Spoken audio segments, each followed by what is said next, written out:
Gentlemen, first, if I could just start with your names and where you've come from. My name is Chris from Croydon. Mike from Bromley. And Daniel from Croydon. Chris, if we start with you, the EPP, for a club like Crystal Palace, this is a non-starter, really. It's extremely important. At the end of the day, a club like us, we thrive on our academy.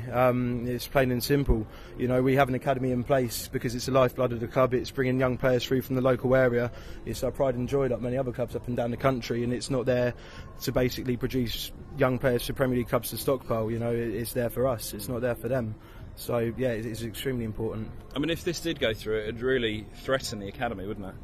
It would pretty much end the academy. You know, at the end of the day, players like we've got now, like John Williams, Zaha, Scannell, you know, they're players where if say they came through in 4 years' time rather than they came through now, we could have Premier League clubs coming in for them for 140 grand. We couldn't negotiate, and then all of a sudden they get stockpiled in a reserve team, and that's their careers pretty much over because they're not going to get first team football, and we're not going to get money for them. It's just flawed, really.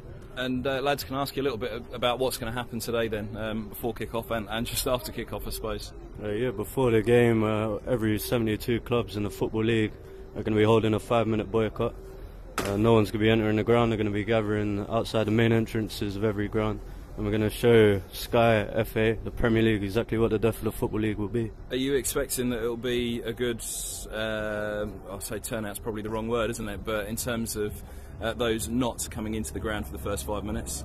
Yeah, of course. I mean, no one's happy about this rule. The chairman have bottled it, and it's now time for the fans to stand up. And I'm fully confident that fans up and down the country feel the same way. I mean, you never know like what the turnout will be in these kind of things, but the success of protests is as much about raising awareness in the general fan base for an issue that's kind of been swept under the carpet by a lot of the media and the Premier League itself and the FA.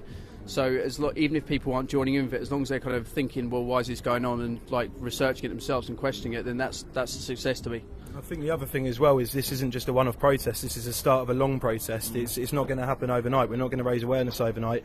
You know, this is the start of it. Like he says, it's going to raise awareness, and there's more to come. It's not just based on today. This is the start of it. Are you confident that you can get this overturned? Because obviously, for a club like Crystal Palace, there are a few clubs probably who will be badly hit, and Palace are one of those who will be hit hardest. Yeah, I mean, we as supporters, we have to kind of realise that the power is really in our own hands. Because if every supporter turned away from football, then there'd be no money coming into the game, and the rules would have to change to compensate for that. So we're willing to fight this till the very end.